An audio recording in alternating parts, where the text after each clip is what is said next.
Votre invité à présent dans la grande interview en direct sur Boursorama, c'est Sandrine Rousseau. Bonjour. Bonjour. Députée Europe Écologie Les Verts de Paris. On est à quelques minutes, on est ravis de vous avoir de l'examen dans l'hémicycle de l'Assemblée donc de cette réforme des retraites.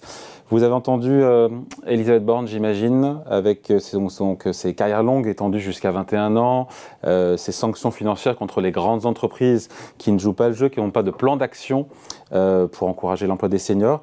Est-ce que le gouvernement fait des concessions? Et si oui, est-ce qu'elles vont dans le bon sens?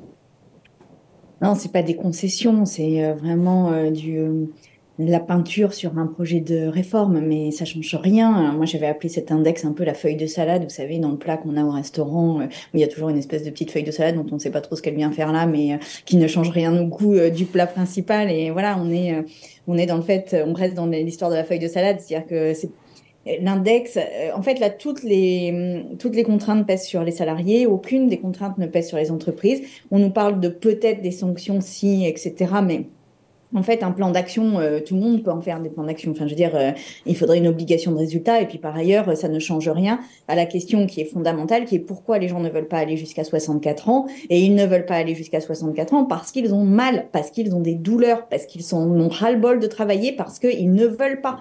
Et qu'en fait, ils estiment qu'à 62 ans, il y a une retraite bien méritée.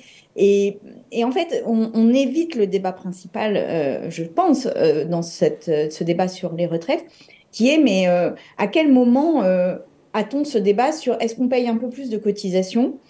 Est-ce que les entreprises payent un peu plus de cotisations? Est-ce que même les salariés peuvent payer un peu plus de cotisations? Ou est-ce qu'il faut travailler plus longtemps? Et le fait que nous n'ayons pas ce débat-là empêche en fait de poser les vrais problèmes, qui est quel rôle social joue la retraite, qu'est-ce que ça représente dans la société, et est-ce qu'on demande aux gens en fait ce qu'ils sont prêts à faire ou pas. Voilà. Bruno Le Maire qui dit que les propositions de la NUPES au sens large sont mauvaises à tous les étages et que c'est une avalanche d'impôts, de taxes nouvelles. Vous lui répondez quoi? Mais Bruno Le Maire a l'air. Enfin, moi, j'ai l'impression que, vous voyez, il voit les impôts comme une espèce de kryptonite qui lui ferait perdre tous ses pouvoirs. Mais enfin, Bruno Le Maire, il faut se calmer sur les impôts. En l'occurrence, en quelques années, enfin, en une vingtaine d'années, les entreprises ont diminué leur participation au financement de la sécurité sociale d'une manière large de 20 points. C'est-à-dire que, euh, au nom de quoi, en fait? Au nom de quoi cette participation des entreprises et des employeurs et particulièrement des plus gros, diminue au sein de la sécurité sociale. Précisément, ce système-là de protection sociale était pensé comme un partage de la valeur, mais aussi un partage de l'effort entre salariés et entreprises. Et là, c'est comme si l'effort ne portait que sur les salariés et qu'il devenait totalement impossible, mais même pas envisageable une seule seconde, de faire porter le tout petit effort qu'il y a à faire du côté des entreprises. Moi, je dis attention, là, on est quand même on n'est pas dans un état social qui doit servir les entreprises, on est dans un état social qui doit servir la cohésion sociale. Et donc, dans la cohésion sociale, il y a la protection des salariés. Ces concessions faites par Elisabeth Borne, pour vous, ça peut faire baisser la pression dans la rue ou pas du tout, à la veille Alors, d'une pas du nouvelle tout. journée de Je manifestation? pense pas que les gens se mobilisaient pour qu'il y ait une sanction sur l'index. Hein. Je crois vraiment pas ça. Je crois que tant qu'il y a cet article 7 qui est sur le décalage de l'âge de départ, il y aura des gens dans la rue. Et j'attends avec impatience de voir le nombre de personnes qui se mobiliseront demain parce que je crois que là, quelque chose est en train de basculer vraiment. Je suis allée à Alès samedi, qui est une toute petite ville, Alès. Et on a fait un meeting qui était plein à craquer, mais plein à craquer, et de gens qui sont tous très honnêtes, qui ont tous travaillé, mais dur, très dur dans leur vie. C'est pas des feignants, c'est pas des gens qui regardent la société et qui demandent de l'aide, ce sont des gens qui ont travaillé très dur et qui ne veulent plus le faire au-delà de 62 ans. Et ça, il faut l'entendre, parce qu'en fait, il n'y a pas d'intérêt supérieur à la vie des gens. Un point de PIB ne vaut pas un intérêt supérieur à la vie des gens. Ça n'existe pas, ça. Voilà. Et par ailleurs, nous sommes dans une planète finie et qu'il va falloir quand même à un moment donné l'entendre. Qu'est-ce qui peut faire reculer le gouvernement? Parce qu'on a compris qu'avec ces annonces, l'exécutif cherche un compromis politique avec les Républicains pour éviter ce 49-3. Il y a deux Oui, questions en mais une, hein. enfin, je pense qu'à la fin, ils recourront au 49.3 ou au 47.1. Enfin, de toute façon, je pense qu'on n'ira pas au bout de l'étude de cette réforme. Moi, j'aimerais bien qu'on arrive à l'article 7, c'est-à-dire sur le décalage de l'âge.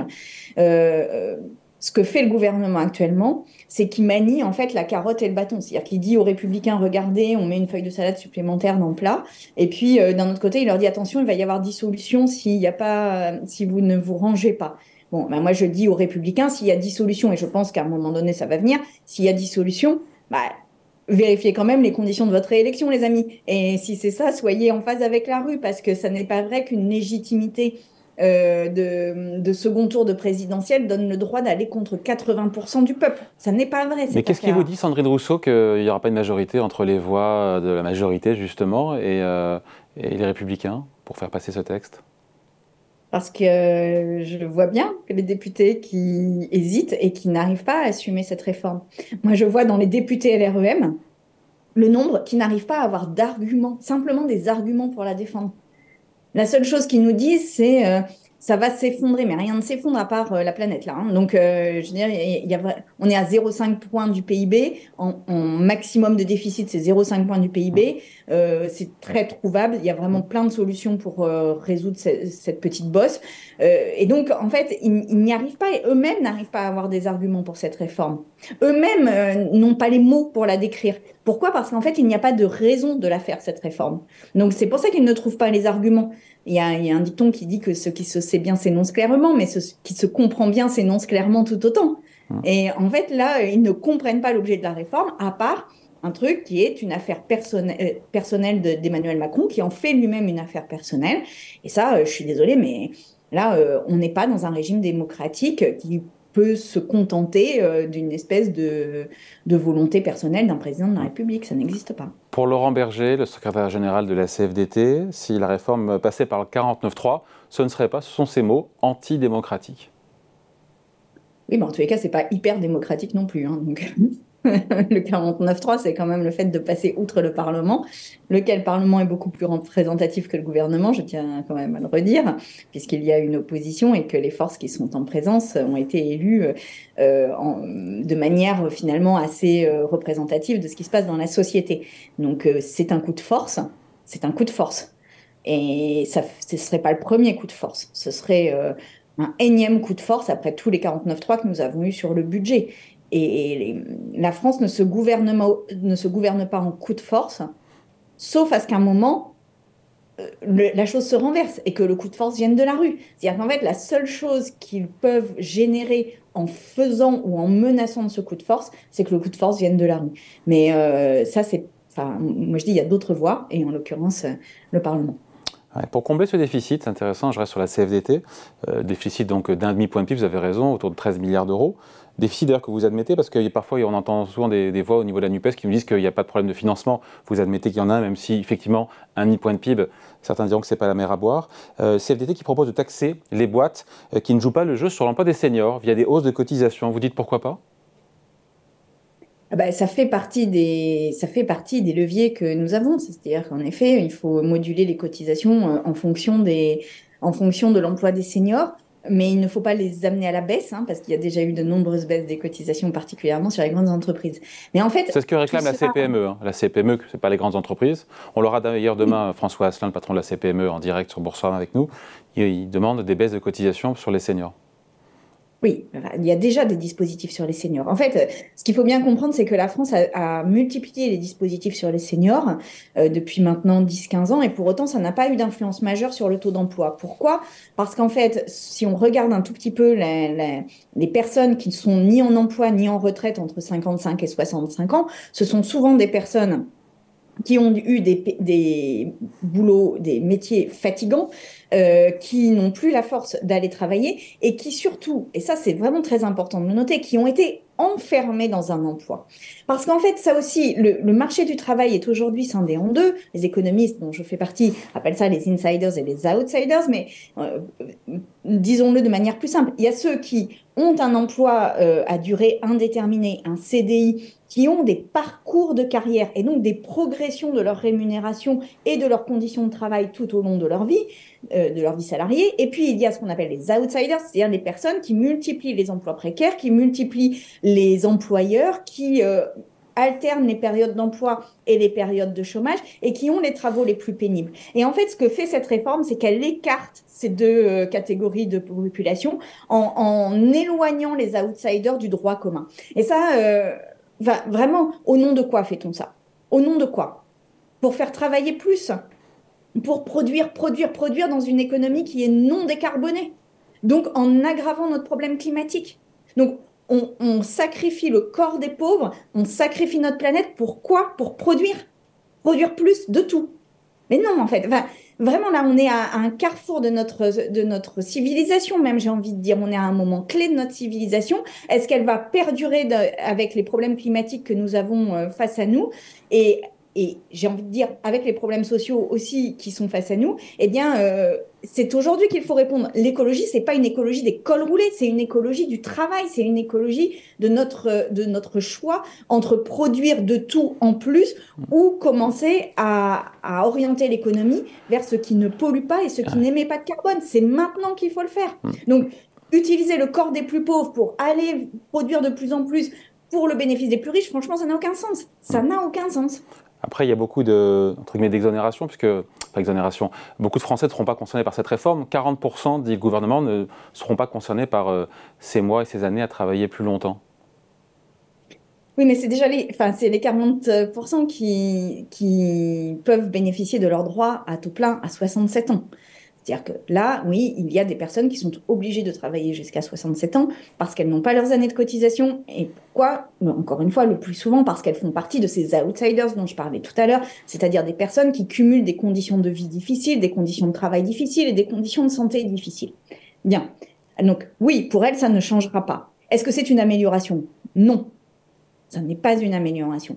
Donc en fait, dans la situation les pires, dans la situation des plus précaires, il y a une partie qui ne bouge pas et pour l'ensemble, la situation se dégrade. Donc en fait, à quel moment on fait une réforme dont on dit qu'en plus elle est porteuse de progrès social et qui dégrade la situation du plus grand nombre? Ça n'existe pas, vraiment. Et là, il faut changer notre manière d'être au monde. Il y a plein de pays qui diminuent le temps de travail. On a diminué historiquement notre temps de travail. On travaillait 1900 heures à la sortie de la Seconde Guerre mondiale, 1900 heures par an. Aujourd'hui, on travaille 1400 heures.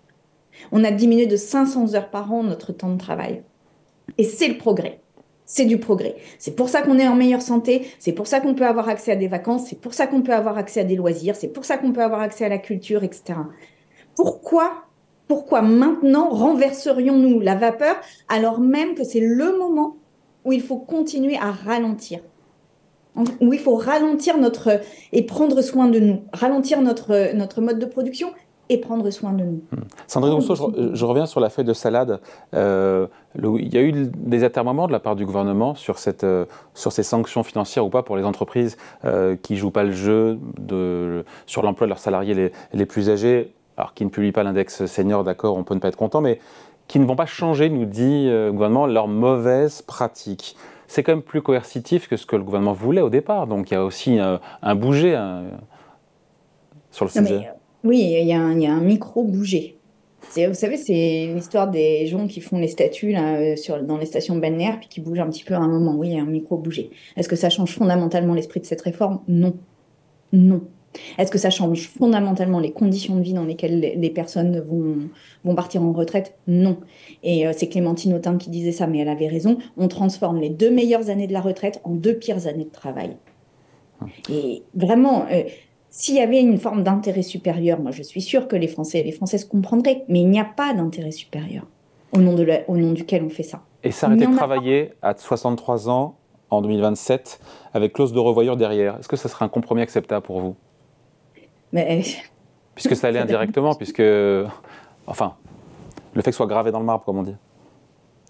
Mais pas davantage. Enfin, là, encore une fois, il n'y a pas de problème de financement. Même le corps le dit, il n'y a pas de problème d'envolée des dépenses. S'il n'y a pas de problème d'envolée des dépenses... Le corps dit qu'il n'y a pas, j'ai plus l'expression en tête, mais il n'y a pas de dérive, je crois, de dérive oui, donc il n'y a pas d'envolée des dépenses. Il n'y a pas de problème de dépenses, a dit le corps. Il y a un problème de recettes. Et les recettes, il se trouve que c'est le gouvernement qui a la main dessus. Et le gouvernement ne veut pas augmenter les Regardons ce impôts. problème de recettes. Et le gouvernement ne veut pas Regardons augmenter les sérieusement. impôts sur les particuliers, sur les salariés, sur les entreprises. On a vu beaucoup de créations Mais je d'emplois vais quand vous même. dire, Il il faut ne s'agit même reconnaître, pas Sandrine Rousseau, les créations d'emplois, elles sont là, elles sont au rendez-vous depuis un an historique. je vais vous dire, il ne s'agit pas, même pas d'augmenter les impôts. La vérité, c'est qu'il s'agirait de ne même pas les diminuer. En fait, dans le projet de loi de finances, nous avons voté une diminution des impôts aux entreprises de 8 milliards d'euros. Les impôts de production. Les impôts de production. En fait, si vous faites une réforme des retraites qui permet d'économiser, et je mets ça entre guillemets, d'économiser 12 milliards d'euros, tous les indicateurs, toutes les études, tous les économistes disent que vous augmentez les dépenses sociales d'un tiers des 12 milliards. C'est-à-dire que vous augmentez les dépenses sociales entre 4 et 5 milliards. Parce que ça fait de l'invalidité supplémentaire, parce que ça fait des congés maladie, parce que ça fait des burn-out. Donc, vous augmentez les dépenses de santé de 4 à 5 milliards. Ça veut dire qu'à la fin, l'économie réelle que vous faites entre les 12 milliards que vous avez fait sur le système de retraite et les plus 4 ou plus 5 milliards sur le système de santé... Et les 6 milliards qui ont été aussi réinvestis, entre guillemets, pour des mesures d'accompagnement. Il faut les prendre en compte, celles-là aussi. Non, non. Là, je vous parle des effets sur la santé des gens. Donc, vous faites 12 milliards d'économies d'un côté, vous créez 5 milliards de dépenses de l'autre pour les dépenses de santé. Ça fait 7, ça fait les impôts de production. Votre bénéfice, non, mais ça veut dire que votre bénéfice, il est en fait de 7 milliards. Qu'est-ce qu'on a voté dans le budget Les en impôts janvier? de production. On a voté une baisse de la CVE, pas nous, mais l'Assemblée et le 49.3 l'a conforté. On a voté une baisse de la CVAE, donc de la contribution sur la valeur ajoutée des entreprises, de 8 milliards. C'est-à-dire qu'en fait, il suffirait juste qu'on maintienne le niveau d'impôt au niveau de 2022 pour qu'on n'ait aucun problème. Quand je dis aucun, c'est aucun problème. Donc ça suffit en fait de faire des cadeaux aux entreprises comme ça, comme si c'était en open bar et de le payer sur la vie des salariés. Ça n'est plus possible.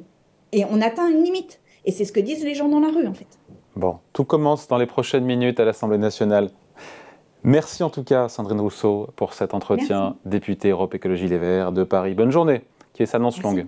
Merci, au revoir. Au revoir.